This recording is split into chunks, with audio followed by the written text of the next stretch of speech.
הנערה ותרנגולי ההודו. מעשייה מאת הילידים באמריקה.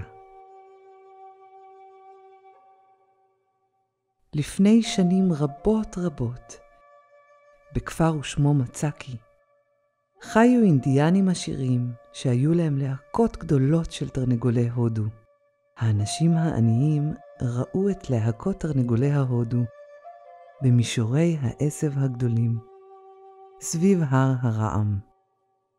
בשולי הכפר ניצבה בקתה רעועה, שבה גרה לבדה נערה ענייה. בגדיה היו ישנים וקרועים, ולמרות שפניה היו יפות ועיניה זוהרות, היא התביישה שראו אותה בגלל שערה הפרוע ופניה המלוכלכות. הנערה ראתה תרנגולי הודו לפרנסתה, ואיזו פרנסה דלה זו הייתה. בתמורה לעבודתה קיבלה מעט מזון ולפעמים גם בגד ישן. אבל ליבה היה טוב, והיא הייתה בודדה, ולכן התנהגה יפה לתרנגולי ההודו שראתה. העופות הגדולים אהבו אותה מאוד, והיו מגיעים לקריאתה והולכים לאן שרצתה.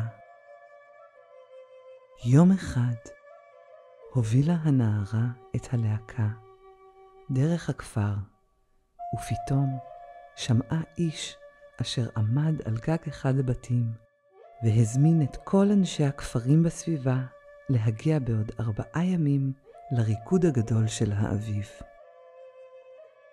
הבחורה המסכנה מעולם לא הוזמנה להשתתף או אפילו לצפות בריקודי האביב, והיא השתוקקה ללכת. היא נאנחה ואמרה לתרנגולי ההודו, כן, היא דיברה אליהם לעתים קרובות. אוי, איך יכולה נערה מכוערת כמוני, שלבושה בסמרטוטים, להשתתף או אפילו לצפות בריקודים הנהדרים. אחר כך הובילה את התרנגולים למישורים, וכשירד הלילה החזירה אותם, כמו תמיד, אל הלולים שבקצה הכפר.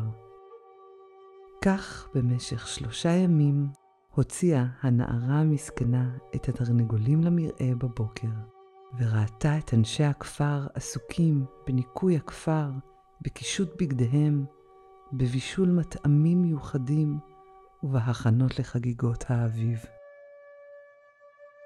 היא שמעה אותם צוחקים בהתרגשות ומדברים על הריקודים, ואז הייתה הולכת עם הלהקה שלה, מדברת אליהם ומספרת על צערה וכאבה.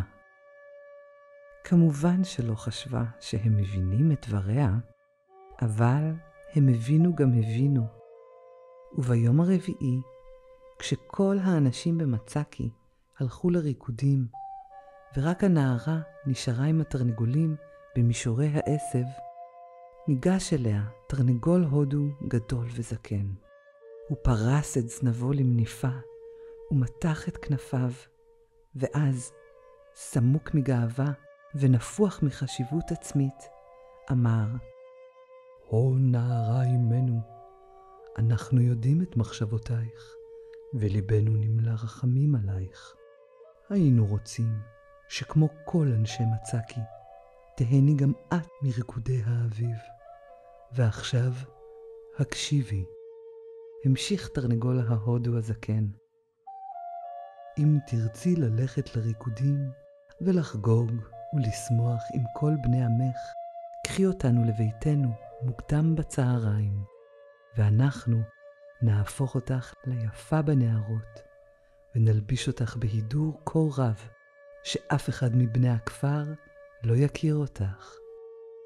והבחורים הצעירים יתהו מהיכן בת, ויריבו על הזכות להחזיק בידך בזמן הריקודים. בהתחלה הייתה הנערה מופתעת לשמוע את התרנגול ההודו מדבר, אבל פתאום נשמע לה טבעי שהתרנגולים ידברו איתה, כמו שהיא מדברת איתם. היא התיישבה על סלע קטן ואמרה, תרנגולים אהובים שלי, כמה אני שמחה על כך שאנחנו יכולים לדבר. אבל למה אתם מבטיחים לי דברים שאני יודעת שלא אוכל לקבלם? את יכולה לסמוך עלינו, אמר התרנגול הגדול. כשנתחיל לקרקר בקול וללכת לכיוון הלול שלנו במצקי, לכי בעקבותינו ונראה לך מה אנחנו יכולים לעשות למענך. רק אגיד לך דבר אחד נוסף, אם תישארי כנה ונאמנה לנו, לא תאמיני למזל הטוב שיפול בחלקך. אבל אם תשכחי אותנו, את חברייך, ולא תחזרי עד שקיעת השמש, אז נחשוב כי את ראויה לחייך הקשים. כי כאשר פקד אותך המזל הטוב, שכחת את חברייך והיית כפויה טובה. אל תחששו, תרנגולים שלי, קראה הנערה. מה שתאמרו לי לעשות, אעשה. אהיה צייתנית איתכם, כפי שהייתם צייתנים איתי.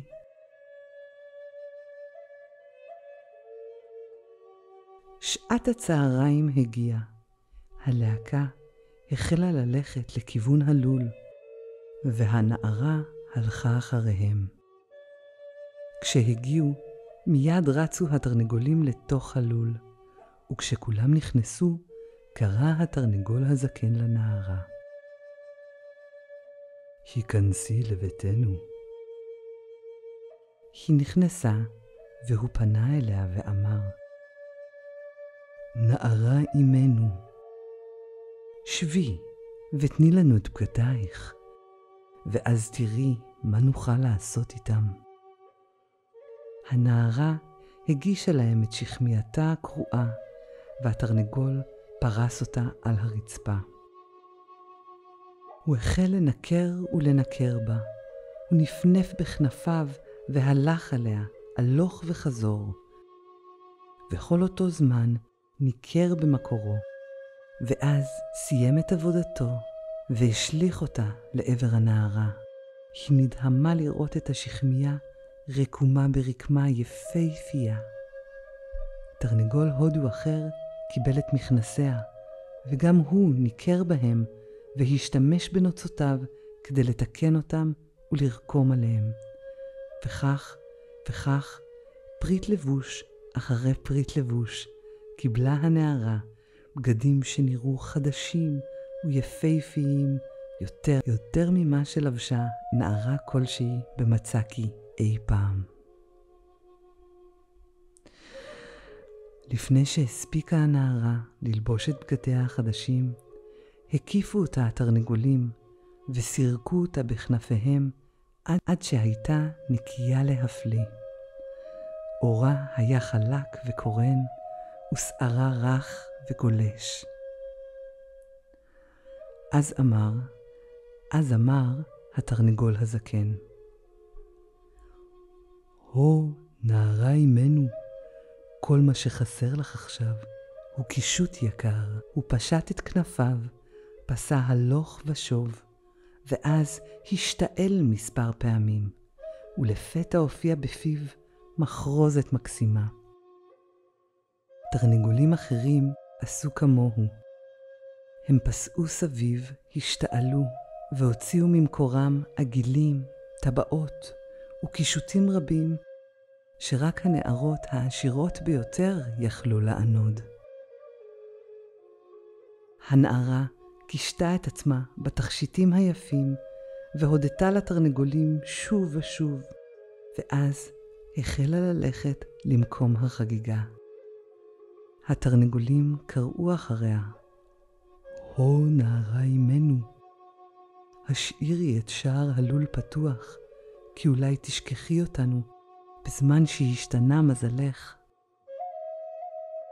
כמובן שאזכור אתכם, תרנגולים שלי, ענתה הנערה. אחר כך פתחה את השער ומיהרה לריקודים. כשהגיעה לשם, הביטו בה כל האנשים, והיא שמעה לחשושים של התפעלות מיופייה ומבגדיה המפוארים. כולם שאלו זה את זה, מי היא הנערה המקסימה הזו? הרקדנים, כולם יפים בתלבושותיהם הצבעוניות, מיהרו אליה והזמינו אותה להצטרף לצעירות ולצעירים בריקוד. בחיוך ובסומק של מבוכה פסעה הנערה לתוך המעגל, והבחורים החסונים והטובים ביותר נאבקו על הזכות להחזיק בידה. ליבה התרחב בשמחה, רגליה היו קלות, והיא רקדה ורקדה עד שהשמש ירדה בשמיים. ואז, אבוי, היא חשבה על התרנגולים, אבל חשבה לעצמה, למה אני חייבת לעזוב את המקום הנפלא הזה בשביל להקת עופות מקרקרים? אשאר עוד קצת, ורגע לפני שתשקע השמש ארוץ אליהם בחזרה. כך לעולם לא ידעו האנשים מי אני, ואוכל ליהנות ולשמוע אותם מדברים בימים הבאים ומנסים לברר מי הנערה המסתורית שהצטרפה לריקוד האביב. הזמן עבר במהירות, ופתאום הרימה הנערה את ראשה ונבהלה לגלות שהשמש נעלמה באופק. היא רצה אל פאתי הכפר ומיהרה אל לול התרנגולים. אבל הם לא חיכו לה. כשהשעות עברו, הם החלו לקרקר שהנערה לא תחזור אליהם, וכששקע השמש, אמר התרנגול הזקן, אבוי, כמו שחששנו, כך קרה. היא שכחה אותנו. לא מגיעים לה הדברים היפים שקיבלה. בואו ונצא אל ההרים, נברח מכאן. התרנגולים קראו וקרקרו ועודדו זה את זה, ופרצו החוצה מהלול. הם רצו דרך הוואדי מסביב להר הרם. חסרת נשימה הגיעה הנערה ללול, אך לא נותר בו ולו תרנגול אחד. היא רצה בעקבותיהם, אבל הם כבר היו רחוקים. היא הכפילה את מהירותה ויכלה לשמוע אותם קוראים זה אל זה. הו, הנערה אימנו שאהבה אותנו כל כך, הלכה לריקודים, וזכרנו מליבה נשכח.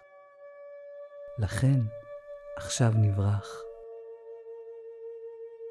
כששמע זאת הנערה, קראה לתרנגולי ההודו, אבל הם כבר לא נשמעו לה. הם הרחיבו את צעדיהם ופרסו את כנפיהם כדי להגביר את מהירותם. ועד מהרה פרחו להם מעל המישורים הגדולים. והנערה המשיכה לחפש אותם. בגדיה היפים נעשו בלויים. שערה היה שוב מדובלל ולא מסורק, ופניה מלוכלכות. ויש האומרים שעד היום היא מסתובבת במישורים הגדולים ליד מצקי. מחפשת את חבריה התרנגולים, ומספרת את סיפורה באוזני כל מי שמוכן לשמוע.